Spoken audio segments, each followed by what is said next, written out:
class 11 students, let us quickly begin our online class and discuss the immutable and mutable data types in Python. What are mutable and immutable variables? A mutable variable are those whose value may change in place. So it means mutable means changeable. The value which is stored in the variable can be changed, and in immutable variable cannot change the value cannot be changed at its place. However, if you will try to modify a immutable variable, it will be called as rebuilding the same variable. You are doing a operation, an arithmetic operation you are performing, and you are rebuilding the variable, means you are assigning a new value to the variable. Now we will be able to understand like this. Now suppose here, let's take an example, x is equal to 5. So here the number 5 is stored in the memory of Python, which is referenced by the variable x or the object x. Object is referenced as variable in Python. Now suppose if I have written y is equal to x. So obviously now y is also storing the value 5. So both x and y are denoting the same value, same reference, same address in the Python. Now the address which is denoting the object x, that will be denoting y also. So now y has become x and x is storing the value 5 in it, right? So but if I write here x plus y, means x is equal to x plus y, so means I am rebuilding that variable x. I am trying to change the value of that variable x, because the value of x is 5 and then the value of y is also 5, so it becomes 10 altogether. So it means I am rebuilding the variable, I am getting the value changed for the variable. So obviously the memory reference will change for x, but y will be denoting the same memory reference which is storing 5, right? So if you are trying to change the value of an immutable data type, that is called as rebuilding the variable. You can see in the statement here, it is said that expression on RHS will result to the value 10 when this is assigned to the left hand side, which is LHS, means you are rebuilding the value of the object x and making it as 10. However, y is still denoting 5. I hope it is clear. And the example of immutable data types can be integer, floating point number, tuples, strings or boolean values. We'll be looking into the practical session and seeing the example how it can be done. And the mutable are the list, dictionaries and sets. So as we have discussed about the variable and the data type, let us see how we can declare the variable, what all are the clauses to it. So variable can be of any size. It can the characters which are allowed are small a to z, capital A to z, but it should not begin with a number which is 0 to 9, and it can include the underscore sign, where only the special character underscore is allowed while declaring a variable or an object, right? Now it should begin with an alphabet or underscore, should not be a keyword. Keyword, as we have already done, that they are the reserved words, so you cannot use a keyword. Now especially it is a good way to follow the conventions while declaring a variable. Conventions means that you should use the simple words or simple names and should follow the lowercase letters, so there are less chances of getting the errors. Students, let us begin with the practical session now. So you can see here that I have opened the interactive mode in front of me, and I'm going to show you that how you can see the data type of the different variables and the memory reference of the address, and we will check the mutability and immutable data types also. So let's see that I have defined here, suppose a is equal to 5. If I want to see the data type of the variable a, I'll write here type 8, will give me the answer as integer. If I have written here b is equal to suppose 8.9 and I have written here type and then b, so it will give me the answer as float, because it is the decimal fraction having the fractional form. Now moving forward, we have one more data type which is boolean. So if boolean has two values, as we know, 0 and 1.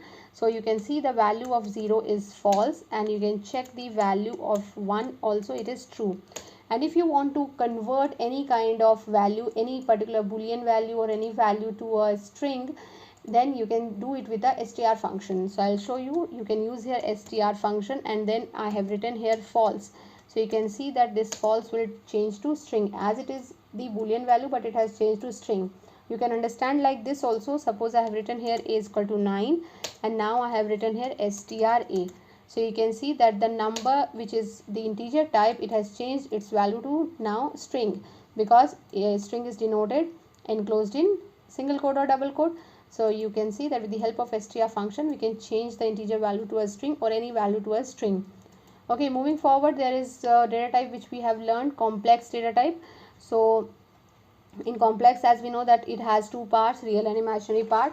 So I am writing here the variable, taking the variable z, and I am writing the value 5 plus 8.9j. Okay, so if you will write here z to be printed, you know that complex number is printed in a parenthesis. So it is printed, and if I want to bifurcate the real and imaginary part, what I will do, I'll use the real and imaginary functions of Python. So I have written here z dot real, it is going to show me the real part, and if I write here z dot imaginary, then it will give me the answer as 8.9, which is the imaginary part. Now students, if you do any kind of further calculation wherein you want to add the integer value to a complex number, so you can see that if you will define a real number to be added to the complex number, then it will be added to the real part only, not the imaginary part. Let's see that. Suppose I have written here 3 plus, and then I have written here 5 plus 8.9j. So what will be the answer? It will be 8 plus 8.9j. This real number will be added to the real part of the complex number only. Now if I write here, suppose 3.5j plus, and then I have written here, suppose again 5 plus 8.9j. So you can see here the answer is 5. This 5 is untouched because it's a real part, and this imaginary parts gets added. So this is how the complex number works in Python. Now moving forward, I want to tell you that how the string indexing is done and how you can access the string from its particular position, particular index. So let's begin with that. Okay, so I have defined here, let's define a string here. Name is equal to, suppose I have written Python, and it is defined in name variable. So if I will print here name, so it will print the Python string, whole Python string. If you want to get the length of the string, what I'll write, the length function and the variable name, so it will give me the answer as 6. So as we know that the indexing starts from 0, 1, 2, 3, 4, 5, 6. You can see on the screen also I have written, and the backward indexing will start from the right to left, -1, -2, -3, -4, -5, and then -6. So if I want to access the position only p, so what I will write here, name, I will write here name, and then I'll write here 0 position. So you can see the answer is p, and if you write here name and then -6 position, so it will give you the answer as n. -6 will be p, so it is going to give you the answer p. So if you write here -1, then it will give you answer, -1 will give you the answer n. Okay, and same way the 5 will give you the index 5 will give you the answer also n, because here indexing starts from, forward indexing starts from 0 to 5 and backward starts from -1 till the length of the, till minus length. Okay, so this is how the indexing can be done in string, and you can access the string from its particular position. This will be more valuable when we will do the programs where we have to count the strings and then we have to print it. So that will be understandable in better way. So now moving forward, let us do some practical with list and tuples. Okay, let us define a list here. So I am taking a list here which is here in square bracket, represented in square bracket. So I have written here 12, 34, 56 and 77. Okay, so if you print here the list, it will print the whole numbers which is in the list. Now if you want to access a list from particular position, so you can write here list, and then what you will write, you will write here 1 position if you want to get the answer 34. Okay, so you can see here that if I have written list 1, the index 1, then it will give me the answer 34. If I want to change this 56 to 99, what I will do, I have to write here list and then second position is equal to 99. Okay, and then print the list here. So you can see that it is successfully changed here. Now if I want to check the address of the list, I will write here id and then list, so it will give you the location of the list. And after changing, suppose again I change the value of the last value of the list. So what I will write here, as the length of the list is 4, so the index will go 3 3, and it is, suppose I have written here, instead of 78 I have written 79. Okay, so and I have printed here list. So you can see that 77 is changed to 79 now. And now if I check the address of the list again, okay, so you can see that the memory reference is same here. So this is how the list works. The value can be changed. They are mutable. The value can be changed from their position. However, the reference will same. It will be the same reference will be pointed to a particular list once it is created. Okay. So moving forward, let's see now the dictionary. So for defining the dictionary, I will use the variable dict. Dict is equal to, it is defined in curly braces. So I have written here curly braces, and now let me write here the key and its value. Suppose I have written here again key and its value, and again one key and its value. I have closed the curly braces. Okay, here the characters or string will be enclosed in single quote or double quote, but the integer value need not to be enclosed in the quotes. So if you want to print the dictionary, you have to write here dict. Okay, so you can see here, as dictionary are unordered collection of data items. So you can see that when it is printed, it is not in the same order in which you have defined. The A value, A key is printed first, and then C, and then B. If you want to access the dictionary by any particular key, so you have to write here dict, and then in bracket you have to define the key. So it will print the value of that key. You can see here. Okay, again you can check the reference of the dict also if you want. So you can see that reference can be checked here. Okay, so moving further, I will show you now how the immutable data type works, in which all the object which has the same value points to the same cell reference. So let's begin with that. Okay, so let's see that how the immutable type works in the memory of the Python. So I am defining here the variable a, which is storing the value 5. Now I am writing here b is equal to a, and then I'll write here c is equal to 5. So first of all, we will see that what is the reference of this number 5. So what is the address of the 5 in memory? Let us see that. You can see that the address of the 5 is 3792544.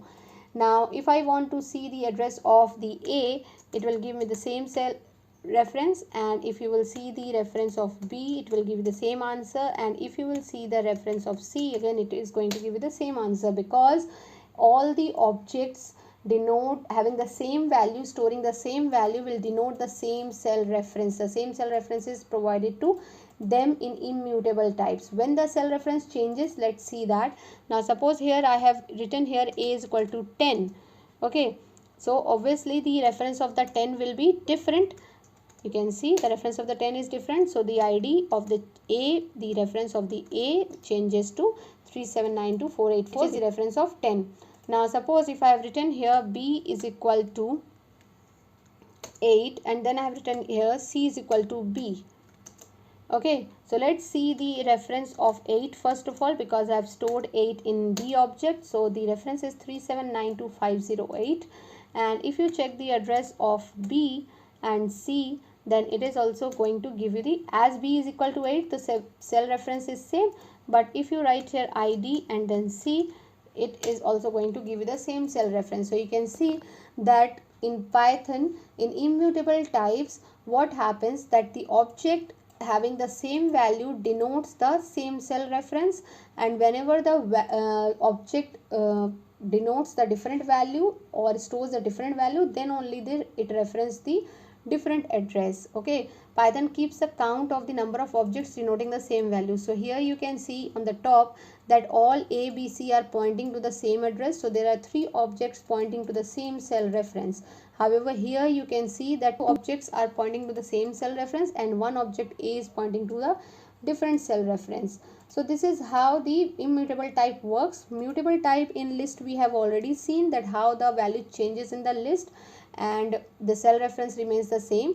So now I am showing you that how the tuples can be defined in Python. So for defining the tuple, I'm taking the variable here, suppose a, and I'll start here the parenthesis because tuples are denoted in parenthesis. I am writing here 12, and then let me write one string also here inside the tuple, and then I'm writing suppose here a character. Okay, so if I am writing here a, so it will be printed here.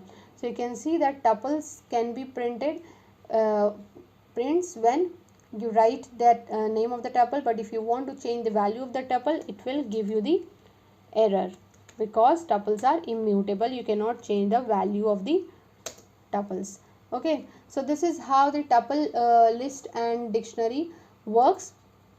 Do practice at home, students. If you have any problem related to these topics, you can just text me or write in the comment section below because these are the basics. Until then, stay safe, stay home. Thank you so much.